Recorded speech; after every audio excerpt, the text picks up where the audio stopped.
बिस्मिल्लाहिर्रहमानिर्रहीम। अस्सलाम वालेकुम student and welcome in college physics. So student, आज हमारा जो लेक्चर है उसका नंबर है लेक्चर नंबर 4 और उसका नाम है पास्टुलेट ऑफ क्वांटम मैकेनिक्स। तो आइए देखते हैं कि पास्टुलेट ऑफ क्वांटम मैकेनिक्स क्या होता है।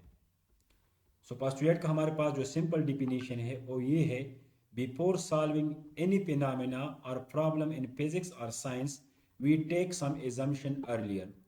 If the assumption verify and give fruitful results, then the assumption are known as postulates. तो ये हमारे पास postulate का definition हो गया। अब quantum mechanics में postulate क्या होते हैं? So postulate means certain assumption on the basis of which we construct the building of quantum mechanics. तो ये हमारे पास quantum mechanics में postulate का definition हो गया। अब याद रखिए,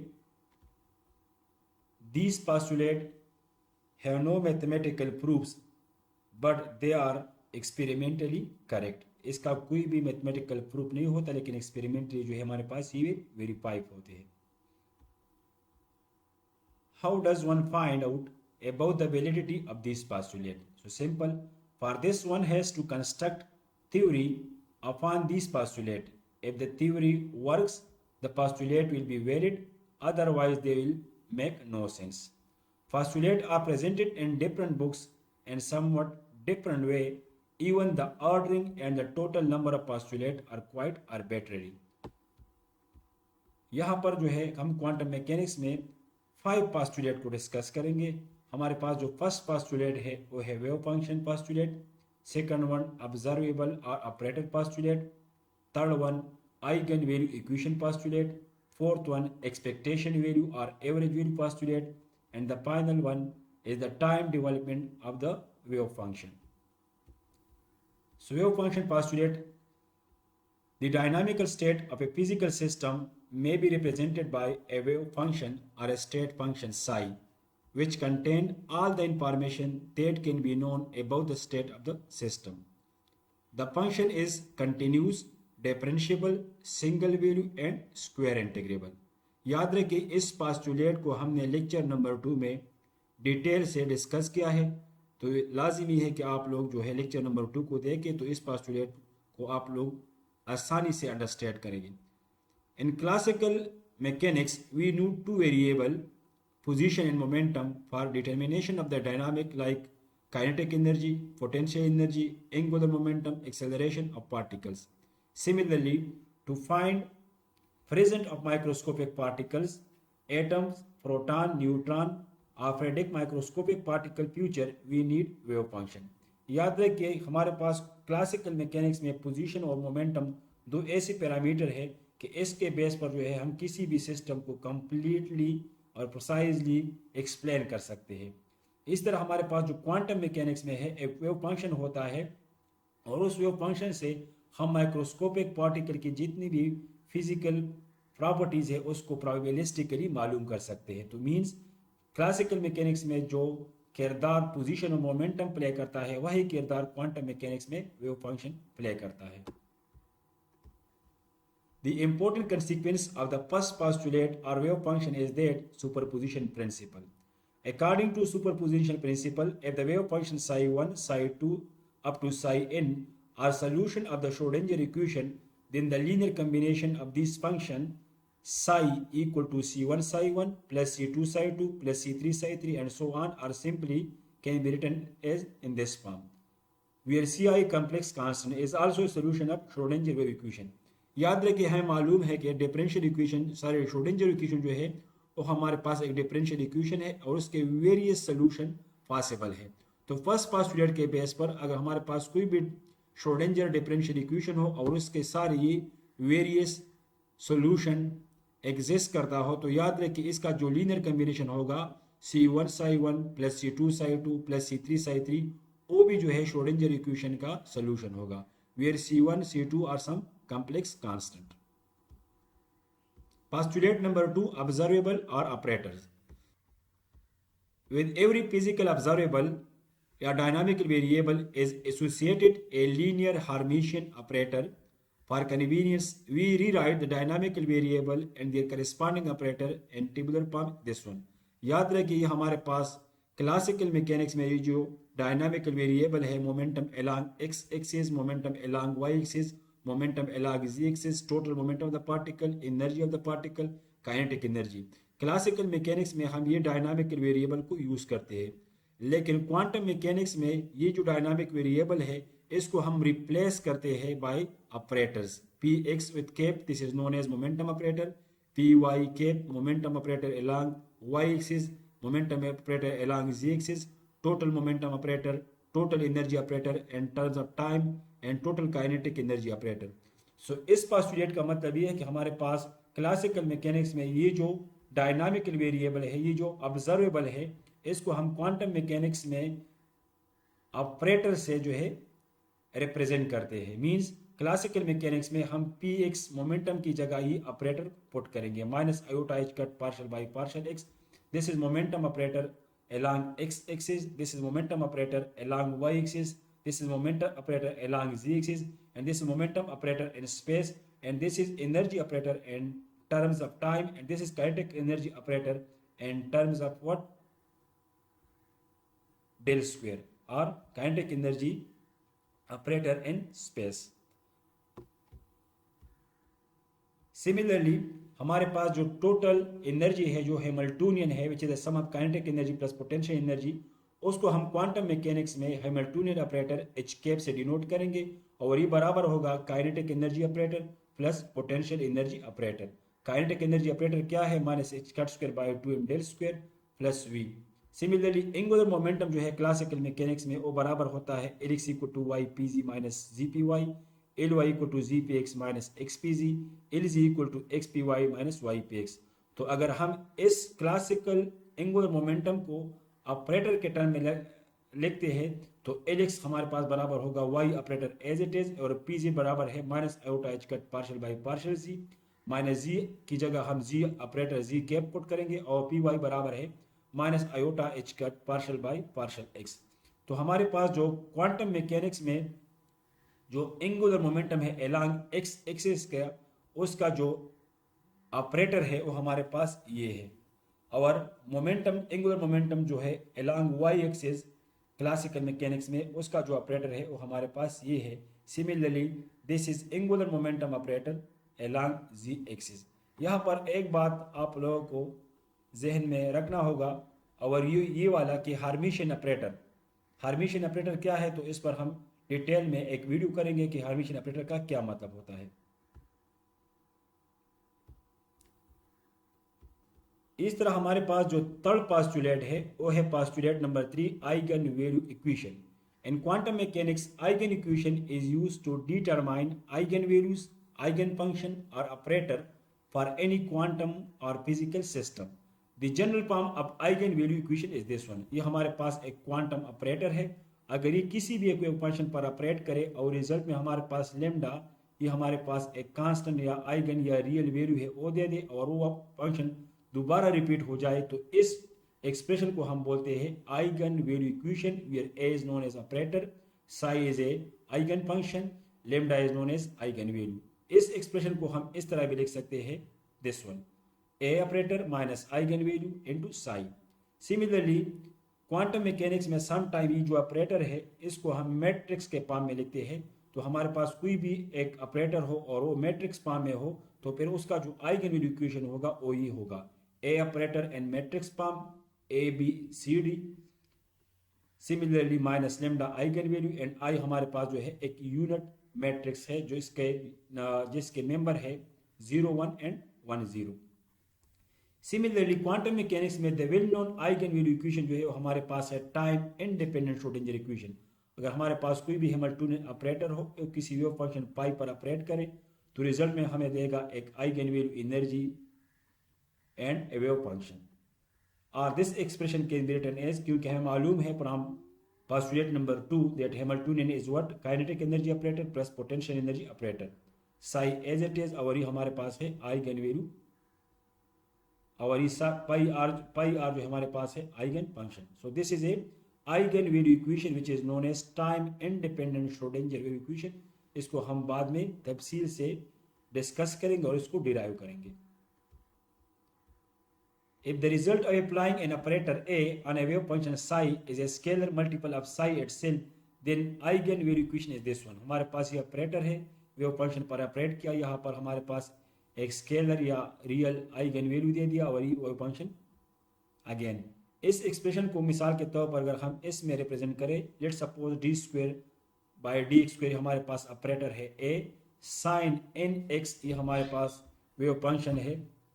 Whereas the result of applying an operator A on a wave function psi is a scalar multiple of psi itself, that is A psi equal to lambda psi, then such expression is known as eigenvalue equation. मिसाल के तौर पर हमारे पास कोई भी operator है A, इसको हमने वेव फंक्शन पर ऑपरेट किया और रिजल्ट में दे दिया एक real value lambda and this is a wave function again. Means for eigenvalue equation it is necessary that here wave function and here wave function should be same. अब इसको एक example से भी अंडरस्टैंड कर सकते हैं. मिसाल के तौर पर ये हमारे पास है d square by d x square operator, इसको हमने ऑपरेट किया एक wave function sine n x पर. चूँकि यहाँ पर हमारे पास ये सेकंड ऑर्डर डेरिवेटिव है तो इसका मतलब ये है कि इस वेव फंक्शन पर हम इसको 2 टाइम ऑपरेट करेंगे. तो अगर इस साइन एन एक्स पर इसको हम 2 टाइम ऑपरेट करें so we obtain minus n square sine n x. तो this sine n x show psi, this sin nx shows psi, this a show d square by d square operator, and this lambda show minus n square eigenvalue. The number of eigenvalues and eigenfunction of a quantum mechanical operator is in general infinite. इसका क्या मतलब है? मिसाल के तौर पर हमारे पास operator है d square by D square, तो इसके जो फंक्शन है वो हमारे पास इनफाइनाइट है. मिसाल के तौर पर अगर यहाँ पर हम पुट करें साइन nx तो sine 1x we obtain minus 1 square sine 1x. अगर यहाँ पर पुट करें sine 2x so we obtain minus 2 square sine 2x. अगर यहाँ पर पुट करें sine 3x so we obtain minus 3 square sine 3x. अगर यहाँ पर पुट करें sine 4x we obtain minus 4 square sine 4x. तो इसका मतलब ये है कि हमारे पास किसी भी ऑपरेटर के लिए आइगन वैल्यू की और आइगन फंक्शन की इनफाइनाइट वैल्यू पॉसिबल हो सकते हैं. अब याद रखिए यहाँ पर जितनी भी आइगन वैल्यू आते हैं, मिसाल के तौर पर minus 1 square, minus 2 square, minus 3 square, minus 4 square and so on, तो इस सारी आइगन वैल्यू को बोलते हैं spectrum of the operator. Again इस प्रॉब्लम को देखें. If we have an operator A which operate on a wave function psi n equal to n plus 2 into psi n, where n equal to 1 2 3 and so on, which show an eigenvalue equation. हमारे पास eigenvalue equation है क्योंकि यहाँ पर wave function और यहाँ पर wave function दोनों exist है. ये वेव eigenvalue के लिए कंडीशन है कि यहाँ पर भी जो वेव फंक्शन होगा सिमिलरली वेव फंक्शन यहाँ पर भी होगा. अब क्वेश्चन में कहते हैं what will be the eigenvalues and eigen function. इसके eigenvalue को मालूम करें और आइगन फंक्शन को मालूम करें. So we know that operator A psi n equal to n plus 2 psi n. अगर इनकी जगह हम 1 पुट करें so we obtain a Sai 1, यहाँ पर भी 1 पुट करें, यहाँ पर भी 1 पुट करें. A Sai 1 equal to 3 Sai 1, यहाँ पर भी n इक्वल टू 2 पुट करें, यहाँ पर भी 2 पुट करें. A psi 2 equal to 4 psi 2 and so on. So the eigenfunction are psi 1 psi 2 psi 3 and so on, where corresponding eigenvalues are 3 4 5 and so on. So इस expression से हमारे पास कितने wave function possible है? Sai 1 psi 2 psi 3 and so on. कितनी eigen value possible है? 3 4 5 and so on. और हर एक wave function के लिए एक यूनिक आइगन वैल्यू होता है. मींस साई 1 के लिए 3, साई 2 के लिए 4, साई 3 के लिए 5 and so on. First student number 4, that is expectation or average value. In quantum mechanics we see that wave function of a physical system consists number of eigenfunctions by superposition principle, and we know that eigenvalues for different eigenfunction are generally different. क्या मतलब? मिसाल के तौर पर quantum mechanics में हमारे पास जो श्रोडिंगर इक्वेशन है उससे जो वेव फंक्शन ऑब्टेन होते हैं उसके वेरियस नंबर होते हैं. Mean Sai 1 psi 2 psi 3 and so on. अगर इस साई 1 पर हम एक ऑपरेटर ए को ऑपरेट करें, मिसाल के तौर पर हमारे पास काइनेटिक एनर्जी ऑपरेटर है या मोमेंटम ऑपरेटर है, तो ये रिजल्ट में क्या देगा? आइगन वैल्यू लैम्डा 1 साई 1 देगा. सिमिलरली अगर ये मोमेंटम ऑपरेटर इस साई 2 पर ऑपरेट करे सो रिजल्ट में देगा eigen value lambda 2 Sai 2. Similarly अगर ये मोमेंटम ऑपरेटर इस साई 3 पर ऑपरेट करे सो आइगन वैल्यू देगा लैम्डा 3 साई 3. सो इसका मतलब ये है कि हमारे पास एक ही ऑपरेटर है मोमेंटम और वेरियस आइगन वैल्यू इसके पॉसिबल है. तो फिर हमें किस तरह मालूम होगा कि कौन सा जो आइगन वैल्यू है वो हमारे पास एग्जैक्ट या करेक्ट आइगन वैल्यू होगा या प्रोबेबिलिस्टिक आइगन वैल्यू होगा। तो याद रखिए क्वांटम मैकेनिक्स में अगर हमारे पास वेरियस वेव फंक्शन हो और उसके वेरियस आइगन वैल्यू हो और एक ही ऑपरेटर हो, तो फिर हम उस ऑपरेटर की जो आइगन वैल्यू है, जो एक्सपेक्टेड वैल्यू है, मोमेंटम की जो एक्सपेक्टेड वैल्यू है, उसको हम इस फार्मूले से मालूम कर सकते हैं। यहाँ पर हम लगाएंगे angle brackets. Angle brackets means this is momentum operator equal to wave function which is associated to a particle, this is momentum operator and this is psi and divide by psi into psi। अब याद रहे कि इस form को हम integral form में इस तरह भी लिख सकते हैं। इंटीग्रेशन हम लेंगे, ये फर्स्ट जो टर्म है इसका स्टार कंजुगेट लेंगे, ये जो ऑपरेटर है इसको एज इट इज रहने देंगे और ये साई जो है इसको एज इट इज। और ये अगर मिसाल के तौर पर मोमेंटम हम मालूम करते हैं अलॉन्ग एक्स एक्सिस तो वी यूज डी एक्स, लेकिन अगर हम मोमेंटम मालूम करना चाहते हैं in space then we put d v r d cube x. Correct.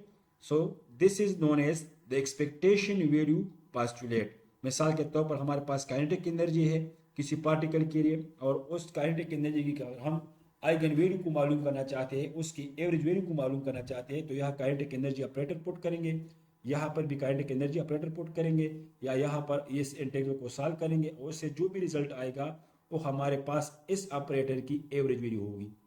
अगर ये मोमेंटम हो तो ये जो इसका रिजल्ट होगा ये मोमेंटम की एवरेज वैल्यू होगी किसी पार्टिकल के लिए। अगर ये पोजीशन हो तो ये पोजीशन की एवरेज वैल्यू होगी किसी पार्टिकल के लिए, माइक्रोस्कोपिक पार्टिकल के लिए। अगर ये काइनेटिक एनर्जी हो तो इस होल से जितना भी जो भी नंबर आता है, जो भी चीज़ आता है, तो हमारे पास काइनेटिक एनर्जी की एवरेज या आइगन वैल्यू होगी। इस क्वेश्चन को देके calculate the expectation value of position and momentum px of the particle trapped in one dimensional box of the wave function this one। हमारे पास कोई भी एक पार्टिकल है जो किसी इनफाइनाइट वेल में जो है इसमें ट्रैप है, उसमें कैद है और उसका वेव फंक्शन हमारे पास ये है। ये जो है हमारे पास उस वेल की जो है विड्थ है, ये एक हमारे पास वो पार्टिकल की एनी पोजीशन है। तो हमारे पास कोई भी एक पार्टिकल हो वो किसी वेल में ट्रैप हो, किसी वेल में कन्फाइन हो, तो उसका वेव फंक्शन क्या होता है, वो ये होता है। इसको हमने फर्स्ट पोस्टुलेट में डिस्कस भी किया है, सॉरी सेकंड लेक्चर में।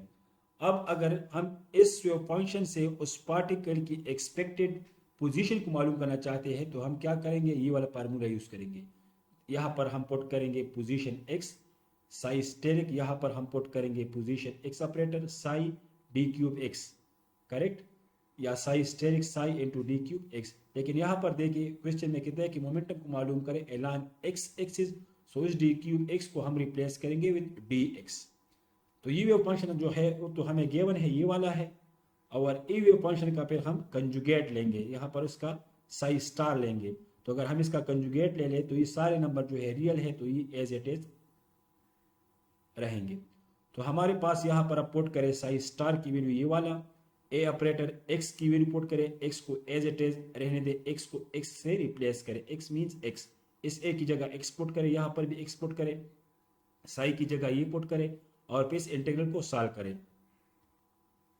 सो लिमिट क्या है हमारे पास, उस पार्टिकल की जो है वेल जो है उसकी, हमारे पास जो वेल है, हमारे पास जो वेल है उसकी विड्थ क्या है, लिमिट क्या है, फ्रॉम 0 टू a इसकी विड्थ है हमारे पास। पार्टिकल इस तरह मूव करता है with wave function this one. So अगर x की हम एक्सपेक्टेशन वैल्यू को मालूम करना चाहते हैं तो साई स्टेरिक a साइज की वैल्यू पुट करें, so we obtain 2 over a, क्योंकि 2 over a into 2 over a बराबर है 2 over a root into 2 over a root बराबर है 2 बाई a के। So sine n pi x by a, similarly x operator को हम x के लिखेंगे and sine n pi x by a means अगर यहाँ पर हम पुट करें 2 over a under the root sine n pi x by a, यहाँ x की a की जगह पुट करें x, यहाँ साई की जगह पुट करें 2 over a under the root sine n pi x by a, तो we obtain this one, correct. अब अगर इसका हम स्क्वायर ले लें तो sine into sine, sine square and x as it is, so this expression can be written as 2 by a 0 to a x sine square n pi x by a into dx। लेकिन हमें मालूम है कि sine square theta क्या होता है, 1 minus cos 2 theta by 2। तो इसको अगर हम इस तरह भी लिख सकते हैं 1 over a 0 to a x 1 minus cos 2 n pi x by a over 2, और ये 2 जो है इस 2 के साथ कैंसिल हो जाएगा। और this expression can be written as 1 over a 0 to a x dx minus 1 over a 0 to a x cos 2 n pi x by a dx। तो अगर इसको हम सॉल्व करें तो इससे हम ऑब्टेन करेंगे a/2। अब अगर इसको हम सॉल्व करें by using integration by part u v dx, इसको हम u ले, इसको हम v ले, इसको इंटीग्रेशन बाय पार्ट सॉल्व करें तो इससे रिजल्ट आ जाएगा 0। तो इस सारे इंटीग्रल का हमारे पास जो रिजल्ट होगा वो क्या होगा, average value of the position x equal to a/2। यहाँ पर एक बात जरूरी है, psi asterisk psi d cube x या psi asterisk psi d x, अगर साई स्टेरिक की जगह हम ये पुट करें, साई की जगह हम ये पुट करें और लिमिट ले लें 0 टू a, और डी क्यूब एक्स की जगह डी एक्स पुट करें और इस इंटीग्रल को सॉल्व करें तो इससे 1 आ जाएगा। इससे 1 आता है तो इसी वजह से इसको मैंने छोड़ा है, मैंने सिर्फ ये वाला पार्ट लिया है। नाउ अब कहते हैं कि हमारे पास कोई पार्टिकल हो जो वेल में ट्रैप हो, उसका एक्सपेक्टेशन वैल्यू मोमेंटम क्या होगा। So very simple, we know that this is the general value और general expression, expectation value of any operator equal to psi star a psi dx divide by psi star psi d cube x। यहाँ पर d cube x show करता है volume integral को और ये भी volume integral को, लेकिन हमें मालूम है कि particle move along x axis, तो ये हम लिखेंगे ओनली dx, 3 को एलिमिनेट करेंगे, करेक्ट। सो psi स्टेरिक की जगह हम ये वाला पुट करेंगे, this is psi asterisk, this one, ये हमारे पास साई एक्स, और ए ऑपरेटर की जगह हम पुट करेंगे minus iota h cut d by d x, क्योंकि हमें मालूम है कि मोमेंटम का जो ऑपरेटर है वो बराबर है minus iota h cut d by d x. तो यहाँ पर साई स्टार की वैल्यू को पुट करें, मोमेंटम ऑपरेटर की वैल्यू को पुट करें, साई की वैल्यू को पुट करें, so we obtain this one, this one. अब इस इंटीग्रल को अगर हम मजीद सिंप्लीफाई करें, हमें मालूम है कि sine n pi x by a minus iota h cut d by d x sine n pi x by a, इसका हम डेरिवेटिव ले लें, so we obtain this one. अब साइन ये आ जाएगा 2 sine n pi x by a cos n pi x by a, तो याद रखिए 2 साइन थीटा काज थीटा को हम लिख सकते हैं sine 2 theta. This expression can be written as, अगर इसको हम सॉल्व करें बाई, इस इंटीग्रल को अगर हम सॉल्व करें सो वी ऑब्टेन 0। याद रखिए minus iota h cut n pi over a square 0 to a sine 2 pi n x by a, इसे आ जाएगा cos 2 pi n x by a. तो अगर हम फिर cos 2 pi n x x की जगह ए पुट करें सो ए कैंसिल हो जाएगा, सो ये आ जाएगा cos 2 pi, cos 2 pi means 1 minus cos 0 x की जगह फिर हम 0 पुट करेंगे, सो 1 माइनस 1 0। तो याद रखिए अगर इस इंटीग्रल को हम सॉल्व करें so we obtain 0, so the expectation value of momentum of particle in the well equal to 0, और 0 होना भी चाहिए क्योंकि हमारे पास ये मोमेंटम है और ये ट्रू एंड प्रू मोशन करता है, तो इसकी जो एवरेज वैल्यू हमारे पास 0 होगी। सो this is the expectation value of momentum when A particle trap in A well.